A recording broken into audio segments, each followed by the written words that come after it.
मेहुल एक तेजी से भागते हुए चोर का पीछा कर रहा है। चोर बहुत तेज है तो मेहुल चोर को पकड़ने के लिए बाइक उठा लेता है, लेकिन फिर भी चोर को नहीं पकड़ पाता है। कहाँ से आया है ये चोर और ये चोर इतना तेज कैसे भागता है? मेहुल इन्वेस्टिगेशन शुरू कर देता है। कुछ दिनों पहले 4 घरों में चोरियां हुई थी। मेहुल वह इन्वेस्टिगेशन करने पहुंच जाता है। सबसे पहले चोरी ये बीच वाले घर में हुई थी, दूसरी चोरी ये वाले घर में हुई थी, और तीसरी चोरी ये वाले घर में हुई थी, और चौथी इस घर में हुई। क्या आप इन घरों को देख के बता सकते हैं आपको कोई चोरी का पैटर्न मिल रहा है क्या?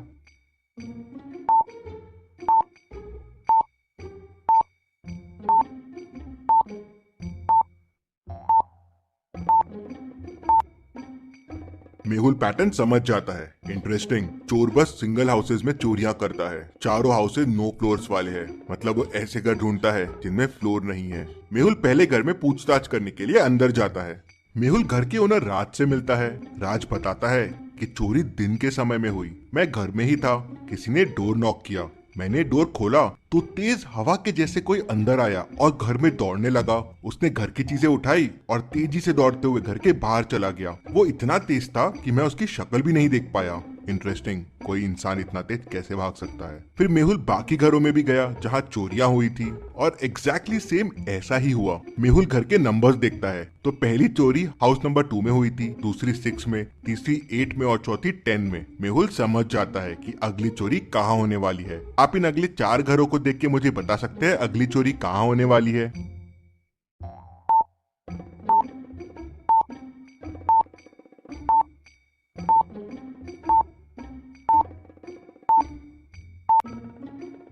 घरों के नंबर इंक्रीजिंग ऑर्डर में बढ़ रहे हैं तो चोरी इन 4 घरों में से ही किसी में होगी। अब चोरी नो फ्लोर वाले घर पे हो रही है और इनमें सिर्फ घर नंबर 18 ही विदाउट फ्लोर है, तो चोर यहीं चोरी करने आएगा। मेहुल पहले से ही हाउस नंबर 18 में पहुंच जाता है और चोर का इंतजार करने लगता है।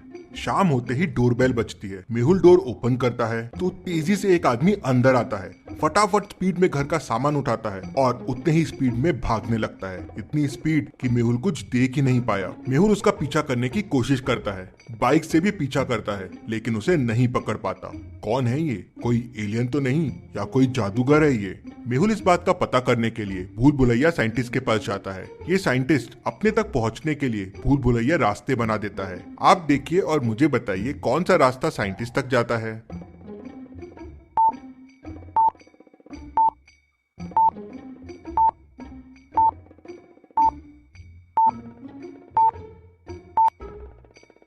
और सही रास्ता है ये जो साइंटिस्ट तक जाता है। मेहुल साइंटिस्ट तक पहुंच जाता है। साइंटिस्ट मेहुल को बताता है कि उसने तेज भागने वाले शूज बनाए थे। उसने ये इंडियन आर्मी के लिए बनाए थे, जिससे आदमी तेज भागे और दुश्मनों के छक्के छुड़ा दे, जो उसके लैब से चोरी हो गए हैं। शूज को मैंने एक लॉकर में छुपा रखा था और उसके बारे में किसी को नहीं पता था। फिर समझ में नहीं आ रहा है कि शूज चोरी कैसे हो गए। क्या आप इस लॉकर को देख के बता सकते हैं लॉकर को खोलने का कोड क्या होगा? सोचिए और मुझे आपका आंसर कमेंट करके बताइए।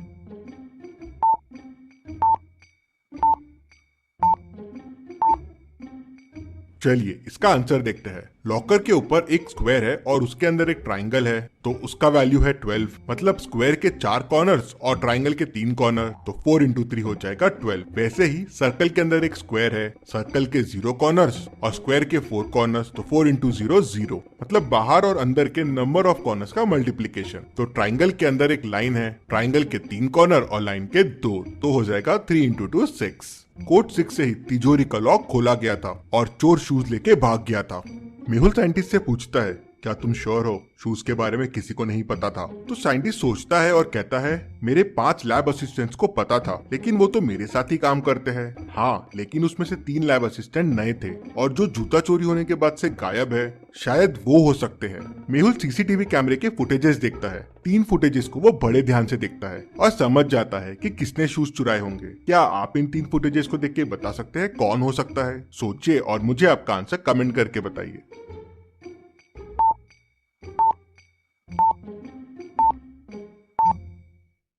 चलिए इसका आंसर देखते हैं। आई पैच वाले असिस्टेंट को ध्यान से देखिए। पहले में राइट आई में पैच है, दूसरे में लेफ्ट में है और तीसरे में वापस राइट में है। मतलब ये बस नाटक कर रहा है। मेहुल उसके बारे में और पता करने के लिए उसके घर पहुंच जाता है, लेकिन मेहुल को घर पे कोई नहीं दिखता। क्या आप इस घर को देख के बता सकते हैं घर पे कोई है या नहीं है?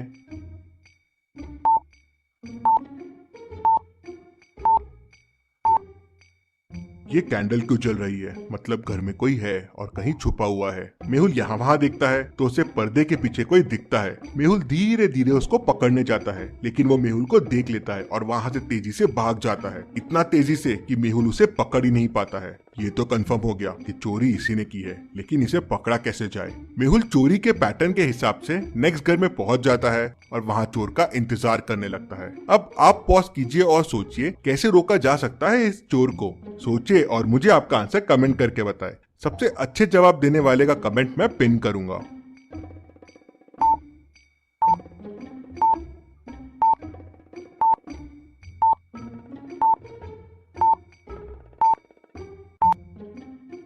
मेहुल ने रास्ते में एक रस्सी बांधी जो पैरों से थोड़ी ऊपर थी और दिख नहीं रही थी। अब जैसे ही चोर आएगा इस रस्सी से गिर जाएगा। डोर बेल बजती है। मेहुल दरवाजा खोलता है तो हमेशा की तरह स्पीड में चोर अंदर आता है और यहाँ वहाँ सामान उठाने लगता है। तभी उसका पैर उस रस्सी से टकराता है और वो गिर जाता है। मेहुल तुरंत जम लगाता है और चोरों के पैरों से शूज निकाल लेता है। शूज खोलते ही चोर की स्पीड चले जाती है और मेहुल उसे पकड़ लेता है और जेल में बंद कर देता है। Detective Mehul rocks. इसी बात पे जल्दी से वीडियो को लाइक कर दीजिए। चलिए अगली पहेली देखते हैं। एक जंगल में एक आदमी की डेड बॉडी मिलती है। मेहुल वहां पहुंच जाता है। डेड बॉडी पे कोई खून नहीं होता, लेकिन गर्दन पे फिंगरप्रिंट्स के निशान होते हैं। मेहुल जंगल में सर्च करता है तो उसे 4 सस्पेक्ट्स मिलते हैं। स्केलेटन: मैंने खून नहीं किया है, मैं क्या करूंगा खून करके, मुझे ना भूख लगती है ना प्यास। स्केरक्रो कहता है, मेरा काम तो बस क्रो को भगाना है, मैं क्यों करूंगा खून, मैंने नहीं किया है। मम्मी कहती है, मैं इंसानों को परेशान नहीं करती हूँ, बस अपने पिरामिड में ही रहती हूँ, मैंने नहीं किया है। ज़ॉम्बी कहता है, मेरा पेट तो भरा था तो मैं क्यों मर्डर करूंगा, मैंने नहीं किया है। क्या आप चारों की बातें सुन बता सकते हैं मर्डर किसने किया होगा? सोचिए और मुझे आपका आंसर कमेंट करके बताइए।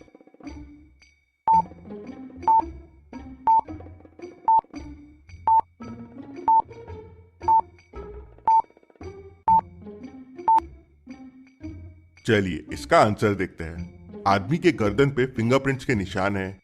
अब चारों में फिंगर सिर्फ ज़ॉम्बी की है, मतलब इसी ने मर्डर किया होगा। मेहुल उसे पकड़ लेता है। चलिए अगली पहेली देखते हैं। लोकेश का उसके रूम में मर्डर हो जाता है। मर्डर करीब 4 बजे हुआ है। उसकी वाइफ डिटेक्टिव मेहुल को तुरंत फोन करके बुला लेती है। मेहुल क्राइम सीन को ध्यान से देखता है, लेकिन उसे वहां कोई क्लू नहीं मिलता। फिर मेहुल उसके घर की मेड और कुक से पूछताछ करता है। मेड कहती है, मैं तो करीब 3:30 को सर के रूम में चाय देने गई थी, उसके बाद मैं सर के रूम में नहीं गई। कुक कहती है, सर मैं तो लोकेश सर के रूम में कभी नहीं जाती हूँ, मैं तो डिनर की तैयारी कर रही थी, यहीं किचन में थी। फिर वाइफ कहती है, मैं करीब 3:45 को लोकेश के रूम में गई थी, वो स्टडी में था और चाय पी रहा था। मैं करीब 3:50 को रूम से बाहर आ गई और फिर सीधा मेरे रूम में चले गई। मेहुल तीनों की बातें सुनता है और तुरंत समझ जाता है कि खूनी कौन है, कैसे। क्या आप सोच के बता सकते हैं खूनी कौन है? सोचिए और मुझे आपका आंसर कमेंट में बताइए।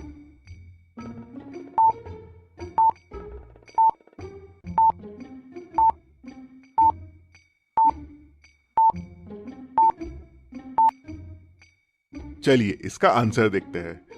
वाइफ जब रूम से बाहर आई थी तो करीब 3:50 हुए थे और चाय का कप रूम में ही था। लेकिन जब मर्डर हुआ तो चाय का कप रूम में नहीं था। कप रूम से सिर्फ मेड उठा सकती है और वो कप डाइनिंग पे रखा हुआ है, ठीक मेड के पीछे।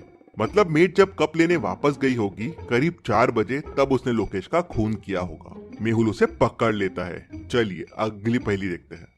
मेहुल एक हेलीकॉप्टर में ट्रैवल कर रहा था, तभी प्लेन क्रैश हो जाता है। मेहुल के पास कोई पैराशूट नहीं था तो वो वैसे ही कूद गया। मेहुल को नीचे गिरने के लिए 2 ऑप्शंस दिखते हैं। पहला तो ये पानी में गिर सकता है, दूसरा ये घास फूस के पहाड़ पे। क्या लगता है आपको मेहुल को क्या चुनना चाहिए गिरने के लिए? सोचिए और मुझे आपका आंसर कमेंट करके बताइए।